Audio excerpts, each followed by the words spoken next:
Hello नमस्कार दोस्तों, success pathway study point में आपका स्वागत है। तो आज हम पढ़ेंगे मानव शरीर से जुड़े प्रमुख तथ्य जो इम्पोर्टेंट उसके क्वेश्चन हैं, जो एसएससी, यूपीएससी और स्टेट लेवल जितने भी एग्जाम होते हैं सभी के लिए इम्पोर्टेंट है। यूपीआरओ, एआरओ के लिए और यूपी प्लस एसआई की जितने भी एग्जाम आने वाले हैं सभी के लिए इम्पोर्टेंट है। तो चलिए शुरू करते हैं। पहला क्वेश्चन है, लाल रक्त कण कौन सा लाल रक्त कणिका या रेड ब्लड सेल्स का निर्माण होता है? तो कहाँ पर निर्माण होता है? अस्थि मज्जा में। कहाँ पर? अस्थि मज्जा में। किसका? रेड ब्लड सेल्स का यानी आरबीसी का कहाँ पर निर्माण होता है? अस्थि मज्जा में। नेक्स्ट, लाल रक्त कण का जीवन काल है। किसका? लाल रक्त कण का जीवन काल कितना है? 120 दिन का। कितने दिन का? 120 दिन का। नेक्स्ट है, श्वेत रक्त कणिका यानी व्हाइट ब्लड सेल यानी डब्ल्यूबीसी कौन सा? डब्ल्यूबीसी का जीवन काल कितना है? 1 से 4 दिन। कितना? 1 से 4 दिन। किसका? डब्ल्यूबीसी का कितना है? 1 से 4 दिन। नेक्स्ट, श्वेत रक्त कण यानी व्हाइट ब्लड सेल को कहा जाता है, क्या कहा जाता है? ल्यूकोसाइट। क्या कहा जाता है? ल्यूकोसाइट। ल्यूकोसाइट किसको कहा जाता है? श्वेत रक्त कणिका यानी व्हाइट ब्लड सेल को क्या कहा जाता है? ल्यूकोसाइट। नेक्स्ट, लाल रक्त कण रेड ब्लड सेल को कहा जाता है, किसको? लाल रक्त कण को कहा जाता है, क्या कहा जाता है? इरिथ्रोसाइट। क्या कहा जाता है? इरिथ्रोसाइट। नेक्स्ट, शरीर का ताप नियंत्रक होता है, क्या? शरीर का ताप नियंत्रक होता है, क्या होता है? हाइपोथैलेमस ग्रंथि। कौन सी ग्रंथि होती है? Hypothalamus gland. क्या नियंत्रित करती है? शरीर का ताप। नेक्स्ट, मनुष्य ह्यूमन की सर्वदाता रक्त समूह यूनिवर्सल डोनर कौन सा है? O group. कौन सा? ओ। क्या? सर्वदाता रक्त समूह कौन सा? सर्वदाता रक्त समूह कौन सा है? ओ। नेक्स्ट, मनुष्य की सर्वग्राही रक्त समूह कौन सा? यूनिवर्सल रिसेप्टर कौन सा है? एबी। कौन सा? एबी। क्या है? मनुष्य की सर्वग्राही रक्त समूह कौन सा है? एबी। नेक्स्ट, रक्तचाप या ब्लड प्रेशर मापने के यंत्र को कहा जाता है, किसको? रक्तचाप या ब्लड प्रेशर के मापने के यंत्र को कहा जाता है, क्या कहा जाता है? स्पिग्नोमीटर। क्या कहा जाता है? स्पिग्नोमीटर। नेक्स्ट, ब्लड बैंक कहलाता है, क्या? ब्लड बैंक किसको कहा जाता है? प्लीहा को। क्या? स्प्लीन को। तो किसको कहा जाता है ब्लड बैंक? प्लीहा को। नेक्स्ट, भोजन का पाचन प्रारंभ होता है, किसका? भोजन का पाचन प्रारंभ होता है, कहाँ से होता है? मुख से। कहाँ से? मुख से, यानी मुंह से भोजन का पाचन प्रारंभ होता है। नेक्स्ट, पचे हुए भोजन का अवशोषण होता है, क्या? पचे हुए भोजन का अवशोषण होता है, कहाँ पर होता है? छोटी जात में, यानी स्मॉल इंटेस्टाइन। कहाँ पर होता है पचे हुए भोजन का अवशोषण? छोटी आंत में। नेक्स्ट, पित्त या बाइल स्रावित होता है, यानी पित्त जूस कहाँ पर स्रावित होता है? यकृत या लीवर द्वारा। कहाँ पर? यकृत या लीवर द्वारा। क्या? Bile juice.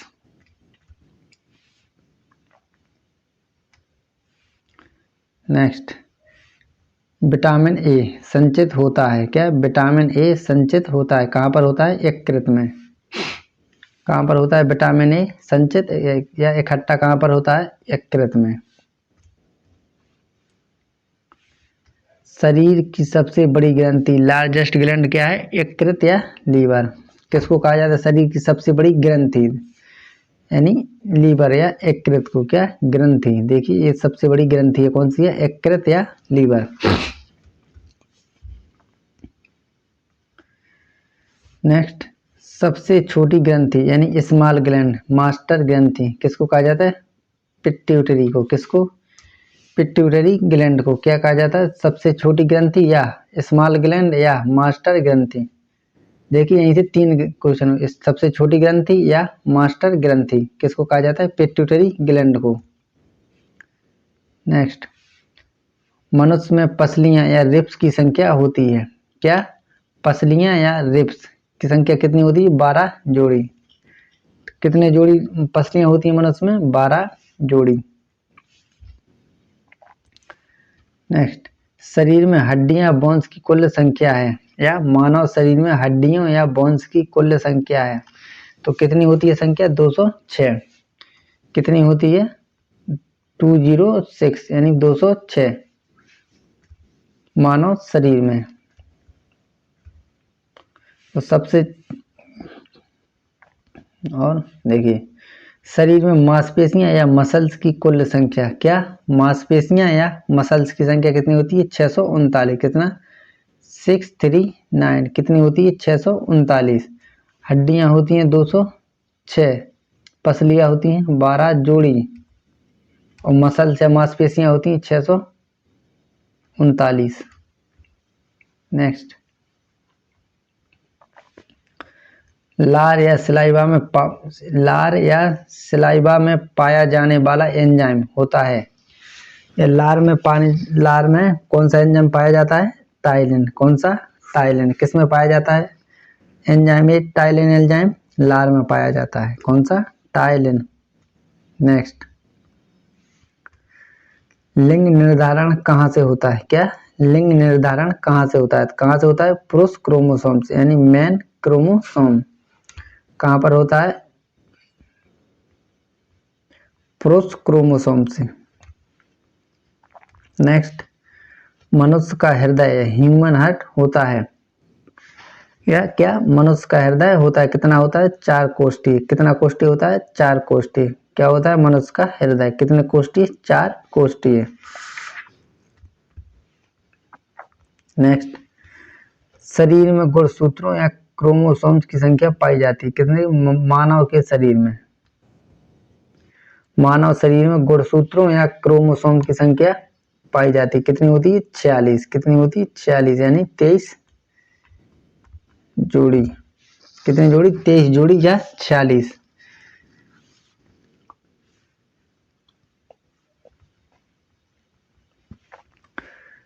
शरीर का सबसे बड़ा अंग क्या? लार्जेस्ट ऑर्गन क्या है? शरीर का सबसे बड़ा अंग कौन सा है? त्वचा। क्या? स्किन।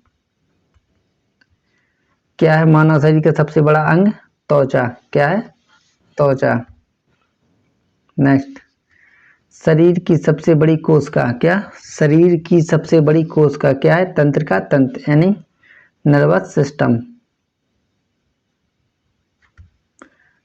कौन सी कोशिका है? तंत्रिका तंत्र।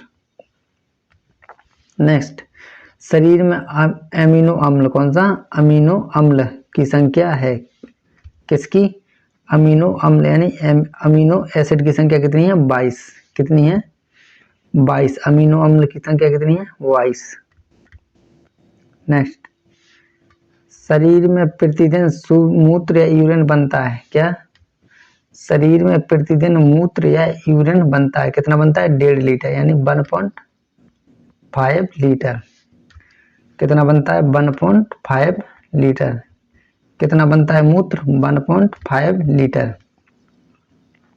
नेक्स्ट, मूत्र दुर्गंध देता है क्योंकि क्या? मूत्र दुर्गंध देता है क्योंकि यूरिया के कारण उसमें क्या पाया जाता है? अमोनिया। क्या पाया जाता है? अमोनिया NH3 जिसके कारण दुर्गंध आती है। काय के कारण आती है? यूरिया या अमोनिया के कारण। और इसका पीला रंग काय के होता है?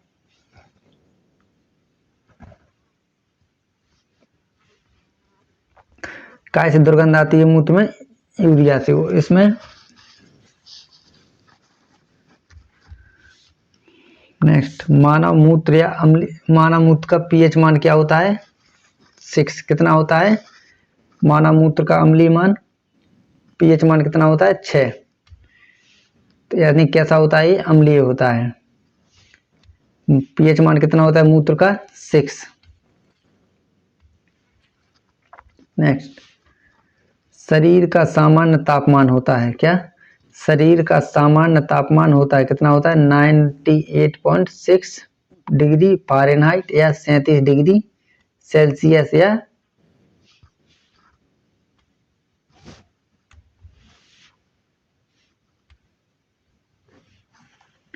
कितना होता है मानव शरीर का तापमान? 98.6 डिग्री फ़ारेनहाइट या 37 डिग्री सेल्सियस या 310 केल्विन। नेक्स्ट, मानव शरीर में टीबिया नामक हड्डी पाई जाती है, कौन सी? टीबिया नामक हड्डी पाई जाती है, कहाँ पर पाई जाती है? पैरों में। कौन सी? टीबिया हड्डी कहाँ पर पाई जाती है? पैरों में। कहाँ पर? पैरों में। नेक्स्ट, दांतों और हड्डियों की संरचना के लिए आवश्यक तत्व है, किसकी संरचना के लिए? दांतों और हड्डियों की संरचना के लिए आवश्यक तत्व है, कौन सा तत्व है? कैल्शियम एवं फास्फोरस। दांतों और हड्डियों की संरचना के लिए कौन सा तत्व आवश्यक है? कैल्शियम एवं फास्फोरस। कौन सा? कैल्शियम एवं फास्फोरस। रुधिर को थक्का जमने या ब्लड क्लॉट में सहायक होता है, क्या मैम? रुधिर को थक्का जमने या ब्लड क्लॉट में सहायक होता है, क्या होता है? प्लेटलेट्स। क्या होती हैं? प्लेटलेट्स। काय के लिए? रुधिर में थक्का जमने के लिए। नेक्स्ट, मस्तिष्क तथा सिर के अध्ययन से संबंधित है, क्या? मस्तिष्क या सिर के अध्ययन से संबंधित है, क्या? फ्रेनोलॉजी। क्या है? फ्रेनोलॉजी। किस मस्तिष्क तथा सिर के अध्ययन के से संबंध क्या कहते हैं? स्टडी को फ्रेनोलॉजी। क्या कहते हैं? फ्रेनोलॉजी। श्वसन के दौरान सर्वाधिक मात्रा में ली गई गैस होती है, क्या? श्वसन के दौरान या सांस लेने के दौरान सर्वाधिक मात्रा में ली गई गैस होती है, क्या होती है? नाइट्रोजन। क्या? नाइट्रोजन।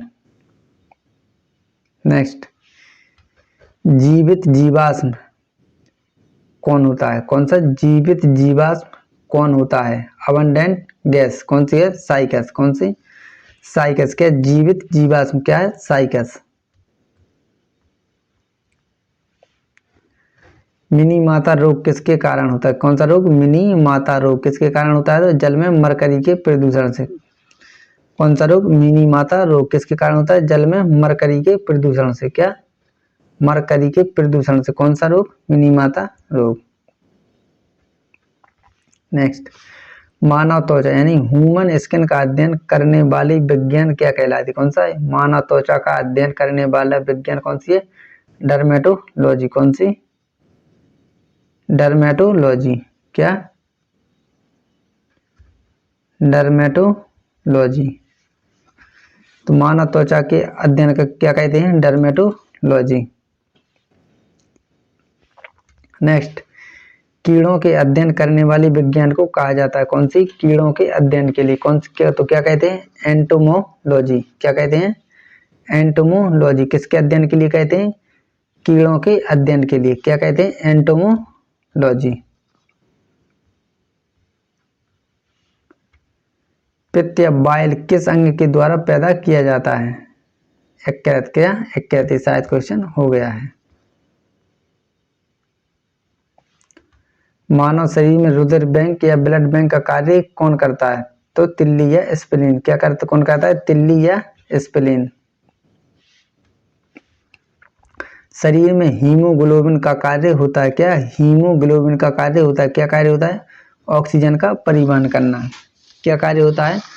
ऑक्सीजन का परिवहन करना। किसका काम होता है? हीमोग्लोबिन का। नेक्स्ट, हीमोग्लोबिन में क्या होता है? क्या? हीमोग्लोबिन में क्या होता है? क्या होता है? लोहा यानी आयरन। क्या होता है हीमोग्लोबिन में? आयरन। क्या होता है? आयरन या लोहा। नेक्स्ट, मानव शरीर में खून किसकी उपस्थिति के कारण नहीं जमता है? क्या? मानव शरीर में खून किसकी उपस्थिति के कारण नहीं जमता है? किसकी उपस्थिति के कारण नहीं जमता है? हेपेरिन। क्या? हेपेरिन के कारण नहीं जमता है। किसके कारण नहीं जमता है? हेपेरिन के कारण। नेक्स्ट, रुधिर के प्लाज्मा में किसके द्वारा एंटीबॉडी निर्मित होती है? क्या? रुधिर के प्लाज्मा में किसके द्वारा एंटीबॉडी निर्मित होती है? तो किसके द्वारा निर्मित होती है? लिम्फोसाइट। क्या? लिम्फोसाइट। किसके कारण एंटीबॉडी निर्मित होती है? लिम्फोसाइट के कारण। नेक्स्ट, लाल रक्त कणिकाओं आरबीसी रेड ब्लड कार्पल्स का शमशान कहाँ होता, किसको कहा जाता है? या कब्रगाह। लाल रक्त कणिकाओं की कब्रगाह किसको कहा जाता है? प्लीहा को। किसको? प्लीहा को या स्प्लीन को।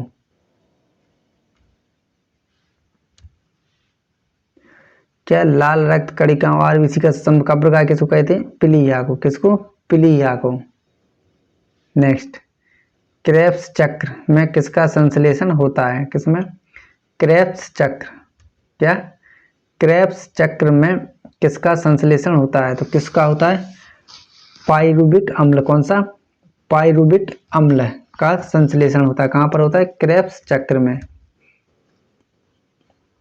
नेक्स्ट, मानव शरीर में यूरिया का निर्माण कहाँ होता है? किसका? मानव शरीर में यूरिया का निर्माण कहाँ होता है? कहाँ होता है? यकृत में। कहाँ पर होता है यूरिया का निर्माण? यकृत में, यानी लीवर में। नेक्स्ट, रक्त की अशुद्धियां किस अंग में जाकर छनती हैं? किसके? रक्त की अशुद्धियां किस अंग में जाकर छनती हैं? किस में छनती हैं? वृक्कों में। किसमें? वृक्कों में। श्वसन की क्रिया कहाँ संपन्न होती है? किसकी? श्वसन की क्रिया कहाँ संपन्न होती है? कहाँ पर होती है? माइटोकॉन्ड्रिया। या कहाँ पर होती है संपन्न?